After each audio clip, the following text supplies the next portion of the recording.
नमस्कार दोस्तों, हमारे चैनल ऑनलाइन स्टडी कोर्स में आपका स्वागत है। देखिए, मैं आज आपके लिए एक नया टॉपिक लेकर आया हूँ। टॉपिक है खाद्य श्रृंखला या फूड चैन। इसके अंतर्गत पारिस्थितिकी पिरामिड आते हैं। तो पारिस्थितिकी पिरामिड से प्रश्न ये बनते हैं कि ये कितने प्रकार के होते हैं और इनके अंतर्गत जो पिरामिड बनता है, जैसे जल में, स्थल पे और घास के मैदान पे पिरामिड सीधा बनेगा, कब उल्टा बनेगा, कब सीधा बनेगा। तो इस प्रकार के प्रश्न पूछे जाते हैं। तो हमारा छोटा सा टॉपिक है और इस छोटे से टॉपिक में बड़ी बात बताऊंगा। तो सबसे पहले हमारे चैनल को सब्सक्राइब कीजिए और लाइक कीजिए। आइए खाद्य श्रृंखला और पारिस्थितिकी पिरामिड के बारे में देखते हैं।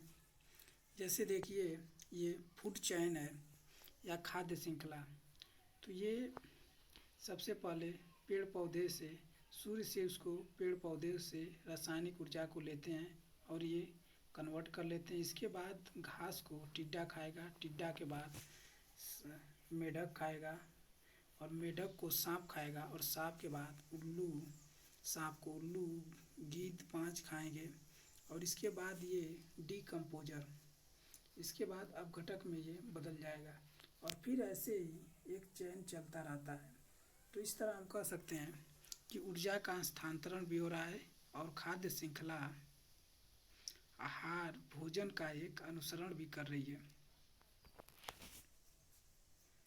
देखिए, जैसे ये गाजर है तो इसको खरगोश खाएगा, इसके बाद लोमड़ी खाएगी और लोमड़ी को कौन खा सकता है? शेर खा सकता है। इसी तरह घास है, घास को टिड्डा खाएगा, फिर मेढक खाएगा, मेढक को सांप खाएगा और सांप को फिर बाज खाएगा। तो इस तरह एक दूसरे से जुड़े हुए हैं।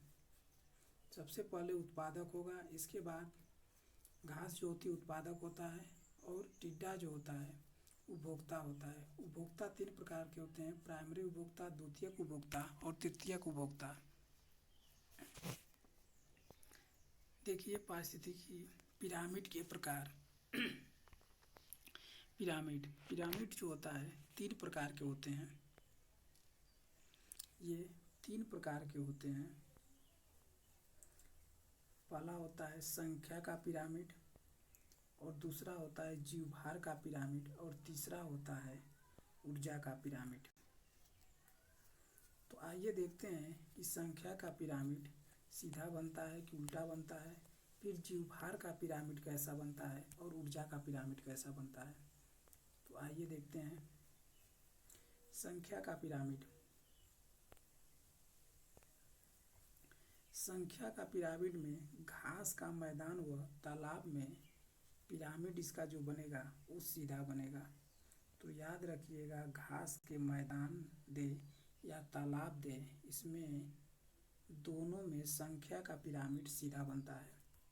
अगर यही पूछ दे कि वृक्ष पारितंत्र में पिरामिड कैसा बनता है, तो ये उल्टा बनता है, याद रखिएगा। अगर ऐसे पिरामिड बनेगा तो सीधा होता है, इसी को पलट दिया जाए, ऐसे बना दिया जाए तो ये उल्टा बनता है। अब देखिए जीवभार का पिरामिड। जीवभार का पिरामिड में आपको स्थलीय पारितंत्र में पिरामिड कैसा बनेगा? सीधा बनता है, अर्थात स्थल पे या मैदान कहे या घास कहे तो वहाँ पे जीवभार का पिरामिड पारितंत्र में सीधा बनेगा। और जब जल कहे, जलीय पारितंत्र में इसका उल्टा बनता है। तो जल कहे, तालाब कहे या समुद्र कहे तो उसमें उसका जीवभार का पिरामिड जल क्षेत्र से जो भी होगा उसका पारितंत्र में पिरामिड जो होगा उल्टा बनेगा। और एक आता है ऊर्जा का पिरामिड। ऊर्जा का पिरामिड हमेशा या सदैव सीधा ही बनता है, इसमें कोई परिवर्तन नहीं होता है।